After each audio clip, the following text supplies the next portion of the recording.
Assalamualaikum warahmatullahi wabarakatuh. Kenalkan, nama saya Puji Diwono. Saya merupakan mahasiswa dari Universitas Saber Asia dan saya berada di kelas IF 305 ya. 305 dengan prodi Informatika PJS 1. Nah, tujuan saya membuat video ini adalah untuk memenuhi ujian akhir semester saya di mata kuliah sistem digital. Mana soalnya yaitu kita disuruh mencari 3 jurnal ilmiah terbaru ya 5 tahun terakhir terkait topik register, rangkaian aritmatika, decoder, dan encoder, kemudian multiplexer, dan memori. Nah, di soal ini saya memilih jurnal ya tentang multiplexer. Kemudian soal nomor 2 yaitu membuat review dari 3 jurnal tersebut dengan memperhatikan masalah yang diangkat dalam tiap jurnal, kemudian nilai inovasi atau perbedaan penelitian dari tiap jurnal yang didapat. Dan yang ketiga, hasil dan manfaat penelitian dari tiap jurnal. Nah, di sini saya sudah menentukan jurnal ya, menentukan jurnal yang saya pilih. Itu ada jurnal 1 dengan judul penerapan multiplexer analog pada sistem monitoring tegangan optik atau IoT. Nah, di sini pengarangnya adalah Heru Susanto dan Agus Nurcahyo tahun 2020. Kemudian jurnal 2 dengan judul Multiplexer Using Different Design Styles Comparative Analysis. Pengarangnya yaitu Triti 2 dan Anjurat Sebut. Jurnal tersebut dikeluarkan pada tahun 2020 ya. Kemudian jurnal yang ketiga yaitu perancangan model pengontrol peralatan elektronik menggunakan teknik MUX-DEMUX sebagai upaya penghematan penggunaan energi listrik dengan pengarang Sarono Widodo dikeluarkan pada tahun 2020. Baik, di sini langsung saja di jurnal 1 yaitu penerapan multiplexer analog pada sistem monitoring tegangan listrik 3 pas menggunakan konsep Internet of Things atau IoT. Di sini latar belakang masalahnya yaitu monitoring tegangan listrik 3 pas sangat penting dalam berbagai aplikasi industri dan kelistrikan guna memastikan stabilitas sistem tenaga listrik. Dengan berkembangnya teknologi IoT atau Internet of Things, sistem monitoring dapat dilakukan secara real time dan diakses dari mana saja selama terhubung dengan jaringan internet. Namun, salah satu kendala utama dalam penerapan sistem monitoring berbasis IoT ini adalah keterbatasan jumlah IO analog pada modul node MCU ESP8266 yang hanya memiliki satu buah IO analog. Hal ini menjadi tantangan ketika sistem membutuhkan lebih dari satu sensor untuk membaca parameter tegangan dari beberapa sumber.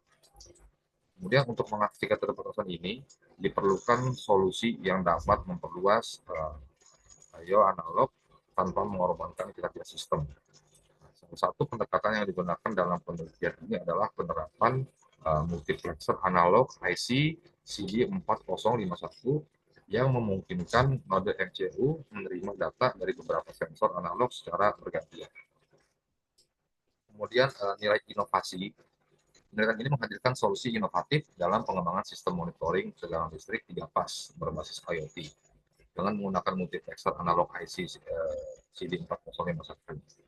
Nah, di sini ada beberapa aspek inovatif dari penelitian ini, ya, yaitu meliputi yaitu ekspansi IO analog pada node MCU.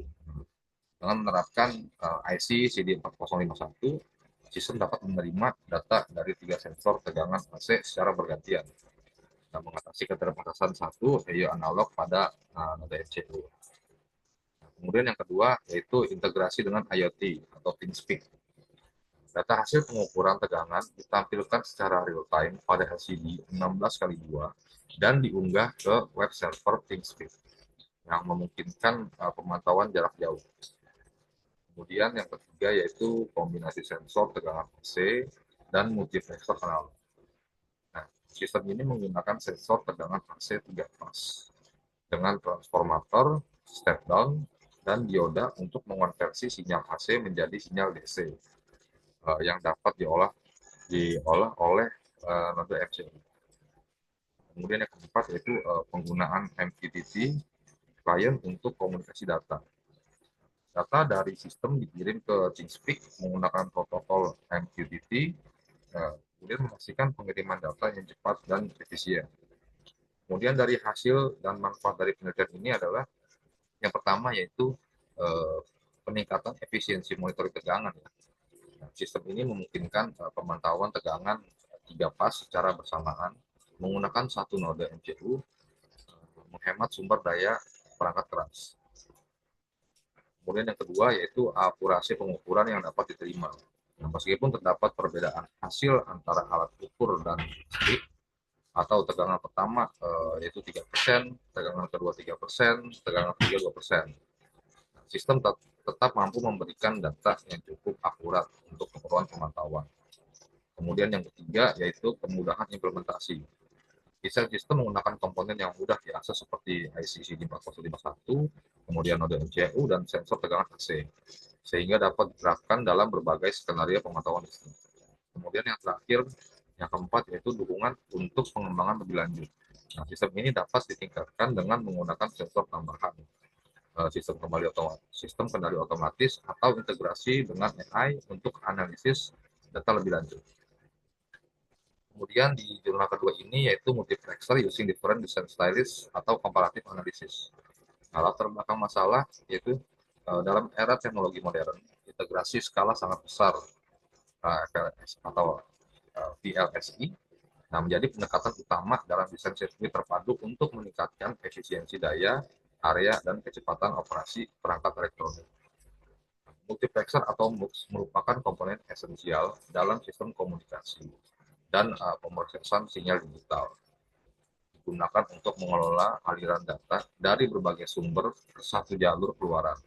Namun, salah satu tantangan utama dalam dunia desain MUX atau multiplexer ini adalah konsumsi daya yang tinggi ya, dan efisiensi area yang rendah, terutama dalam teknologi nano.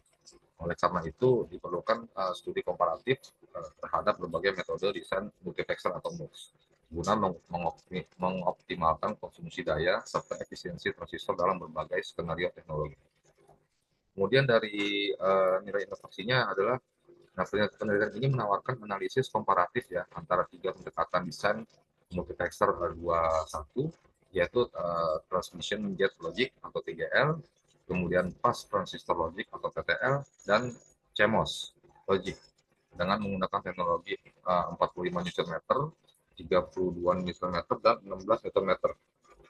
Simulasi dilakukan menggunakan sinopsis Haspis dengan tegangan supply 1 volt yang memungkinkan evaluasi mendalam terhadap efisiensi, daya, dan jumlah transistor yang digunakan. Studi ini menunjukkan bahwa desain TGL atau transmission gate logic mengkonsumsi daya paling rendah, sementara pas transistor logic atau PTL memiliki jumlah transistor paling sedikit, namun dengan performa yang lebih rendah dibandingkan dengan desain lainnya. Nah, analisis ini memberikan wawasan baru dalam memilih pendekatan desain optimal berdasarkan kebutuhan daya dan area pada aplikasi tertentu. Kemudian hasil dan manfaat dari penelitian ini adalah yang pertama yaitu efisiensi konsumsi daya ya. Multiplexer dengan desain TGL terbukti mengkonsumsi daya 99,7%, lebih rendah dibandingkan PTL dan lebih hemat dibandingkan CMOS pada semua teknologi yang diuji. Nah, kemudian optimasi penggunaan transistor. Nah, PTL menggunakan jumlah transistor paling sedikit hanya 2, menjadikannya opsi yang lebih hemat area meskipun performanya lebih rendah. Kemudian yang ketiga yaitu penerapan dalam teknologi nano. Analisis menunjukkan bahwa seiring dengan penurunan teknologi dari 45 Nm ke 16 Nm, konsumsi daya secara umum menurun, memperkuat pentingnya memilih arsitektur desain yang efisien untuk aplikasi VLSI masa depan. Kemudian yang terakhir yaitu kontribusi terhadap desain low power ya di VLSI. Nah, sini hasil penelitian ini dapat menjadi acuan bagi insinyur dan peneliti dalam memilih metode desain multiplexer atau MUX yang paling sesuai dengan kebutuhan daya dan area untuk sistem digital modern. Kemudian yaitu jurnal ketiga ya, jurnal yang terakhir dengan judul perancangan model pengontrol peralatan elektronik menggunakan teknik MUX-DEMUX supaya sebagai upaya penghematan penggunaan energi listrik. Nah, latar belakang masalahnya adalah efisiensi penggunaan energi listrik merupakan tantangan penting dalam berbagai sektor, termasuk perkantoran dan fasilitas umum. Banyak perangkat elektronik tetap beroperasi meskipun tidak sedang digunakan, menyebabkan pemborosan energi dan meningkatnya biaya listrik. Supaya efisiensi, energi seringkali bergantung pada pengaturan manual atau pengontrol waktu yang memiliki keterbatasan dalam fleksibilitas penggunanya. Oleh karena itu, diperlukan solusi yang lebih efektif untuk mengontrol penggunaan perangkat elektronik secara terpusat, guna memastikan peralatan hanya beroperasi sesuai kebutuhan. Kemudian teknik multiplexer, demultiplexer atau MUX atau DEMUX yang umum digunakan dalam transmisi data jarak jauh dapat diterapkan sebagai sistem pengontrol peralatan elektronik yang lebih efisien. Dengan sistem ini, setiap perangkat dapat dikendalikan secara individual atau bersamaan melalui pusat kontrol, sehingga konsumsi energi dapat dikelola lebih baik dan pemborosan daya dapat diminimalkan. Mungkin kalau seperti saat ini ada ya untuk mengendali elektronik jarak jauh ya, bisa saat ini bisa menggunakan dari HP Android dengan aplikasinya. Sekarang banyak untuk elektronik masih seperti ini. Kemudian untuk nilai inovasinya adalah penelitian ini memperkenalkan model ya pengontrol peralatan elektronik berbasis teknik MUX-DEMUX yang memungkinkan pengendalian peralatan secara terpusat dan otomatis. Inovasi utama dalam penelitian ini meliputi yaitu integrasi MUX-DEMUX dalam sistem kontrol, memungkinkan pemilihan dan pengaturan perangkat elektronik secara efisien hanya dengan menggunakan satu jalur komunikasi. Kemudian yang kedua yaitu desain sistem kontrol dengan saklar digital yang memungkinkan pengguna untuk mengaktifkan atau menonaktifkan peralatan secara selektif melalui pusat kontrol. Kemudian yang ketiga yaitu implementasi sistem dengan teknik flip-flop dan relay driver, sehingga sistem dapat mempertahankan status peralatan setelah tombol ditekan tanpa memerlukan daya tambahan untuk mempertahankan kondisi saklar. Kemudian yang terakhir yaitu simulasi penghematan daya listrik. Nah, di sini menunjukkan bahwa sistem ini dapat secara signifikan mengurangi konsumsi energi dengan mengatur peralatan sesuai dengan kebutuhan operasional. Kemudian hasil dan manfaat dari penelitian ini, yang pertama yaitu efisiensi konsumsi energi. Dengan sistem kontrol ini, penggunaan daya listrik dapat dikurangi secara signifikan. Simulasi menunjukkan bahwa pemakaian daya dapat berkurang dari 35.000 watt menjadi 60.000 watt dalam 5 jam operasional. Kemudian yang kedua yaitu kontrol peralatan yang lebih fleksibel. Nah, sistem ini memungkinkan pengelolaan peralatan secara individu maupun keseluruhan melalui satu pusat kontrol, meningkatkan kenyamanan dan efektivitas manajemen energi. Yang ketiga yaitu kemudahan untuk implementasinya ya, kemudahan untuk kita menerapkannya ya. Nah, rancangan ini menggunakan teknologi sederhana yang mudah diterapkan di berbagai lingkungan seperti perkantoran, kampus, laboratorium dan lain-lain sebagainya. Kemudian yang terakhir yaitu potensi pengembangan lebih lanjut. Nah, model ini dapat ditingkatkan lebih lanjut dengan menggunakan microcontroller atau sistem berbasis IoT yang memungkinkan pengendalian perangkat secara kabel melalui jaringan internet atau aplikasi berbasis smartphone. Demikian review 3 jurnal dari saya. Kurang lebihnya saya mohon maaf. Assalamualaikum warahmatullahi wabarakatuh.